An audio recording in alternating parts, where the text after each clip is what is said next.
Does your furry friend take over your bed every night? It's time to reclaim your space while giving them the comfort they deserve with the coldest, cozy dog bed. Don't wait.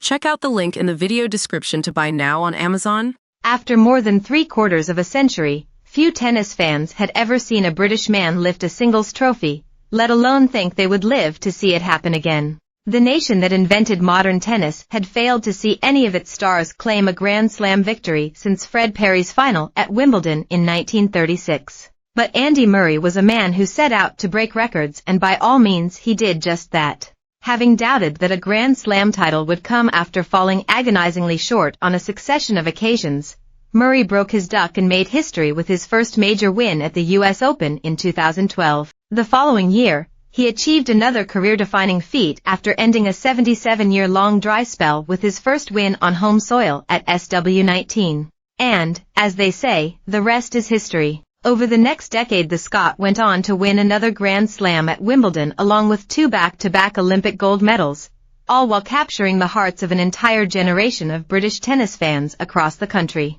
Born May 15, 1987. Height, 6 feet 3 foot. Wife, Kim Sears. Children, Sophia, 2, Edie, 15 months. Turned professional, 2005. Grand Slam titles, 3, Wimbledon 2013, 2016, US Open 2012. Career wins, 663. Career titles, 45. Highest ranking, world number 1. Current ranking, world number 230. Murray had the perfect motivation as a child growing up in Dunblane, wanting to beat his brother Jamie, who is only 15 months older, and his competitive spirit did not always make for a happy household. A fiercely proud Scot despite leaving as a teenager, it is a source of immense pride that to many Dunblane is now known as the birthplace of champions, rather than for the tragedy that claimed the lives of 16 of the Murray brothers' fellow primary school pupils. Murray, who was just 9 years old at the time, and his brother Jamie were in lessons in March 1996 when killer Thomas Hamilton burst into the gym hall armed with 4 handguns,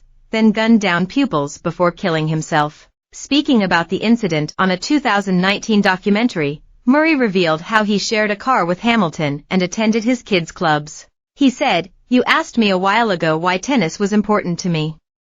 Obviously I had the thing that happened at Dunblane when I was around 9.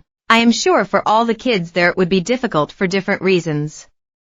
The fact we knew the guy, we went to his kids' club, he had been in our car, we had driven and dropped him off at train stations and things. Within 12 months of that happening, our parents got divorced. It was a difficult time that for kids to see that and not quite understand what is going on. And then 6 to 12 months after that, my brother also moved away from home. He went away to train to play tennis in Cambridge. We obviously used to do everything together. When he moved away, that was also quite hard for me." He said soon after that he suffered with lots of anxiety that came out when he was playing tennis. He added, "When I was competing I would get really bad breathing problems. My feeling towards tennis is that it's an escape for me in some ways. Because all of these things are stuff that I have bottled up."